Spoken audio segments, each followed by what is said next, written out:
10th class విద్యార్థులకి తెలుగు సబ్జెక్ట్లో ఒక ఇంపార్టెంట్ టాపిక్లో ఈ వీడియోలో మనం తెలుసుకుందాం. ముందుగా మన ఛానల్ని సబ్స్క్రైబ్ చేసుకోండి. మన ఛానల్ సబ్స్క్రైబ్ చేసుకుంటే మీకు నోటిఫికేషన్ రూపంలో మరిన్ని వీడియోలు చూస్తాకి అవకాశం ఉంటుంది. ఈరోజు రామాయణం యొక్క గొప్పదనం గురించి మనం ఈ వీడియోలో తెలుసుకుందాం. రామాయణం మానవ జీవితాన్ని సంస్కరించగల మహాకావ్యం. ఈ కథ మానవ హృదయాల నుండి ఎప్పటికీ చెక్కు చెరదు. రామాయణం జీవిత సత్యాలను ఎన్నింటినో కనబరుస్తుంది.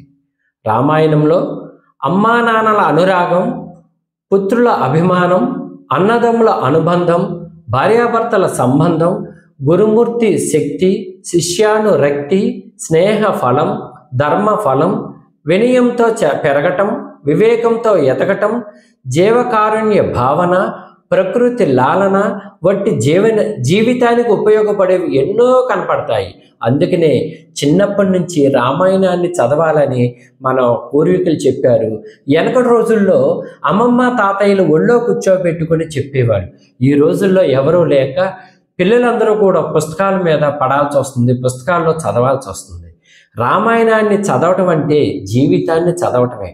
ఉత్తమమైన ధర్మాన్ని ఆచరిస్తే మనిషిగా ఎలా ఎదగాలో రామాయణం నేర్పుతుంది. రామాయణంలో వాల్మీకి మహర్షి మరీచుని వంటి రాక్షసుడిని నోటి నుండి రామో విగ్రహవాన్ ధర్మ సత్యధర్మ పరాక్రమం అనే గొప్ప మాటలు పలికించింది ఈ రామాయణం. రాముడి వంటి ఆదర్శమూర్తి, రామాయణం వంటి ఆదర్శ కావ్యం నా భూతో నా భవిష్యత్ అంటే పూర్వం ముందు లేదు, ముందు కాలంలో రాబోదు. మనిషి ఉన్నంత వరకు రామాయణం ఉంటుంది.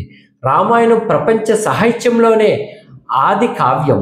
వాల్మీకి మహర్షి సంస్కృతంలో దీనిని 24 శ్లోకాలతోనూ ముందు తరాల వారికి స్ఫూర్తినిచ్చే విధంగా రాశారు. అందుకనే రామాయణాన్ని అందరూ చదవాలి. ప్రతి ఒక్కరు చదవండి, దాంట్లో సారం తెలుసుకోండి.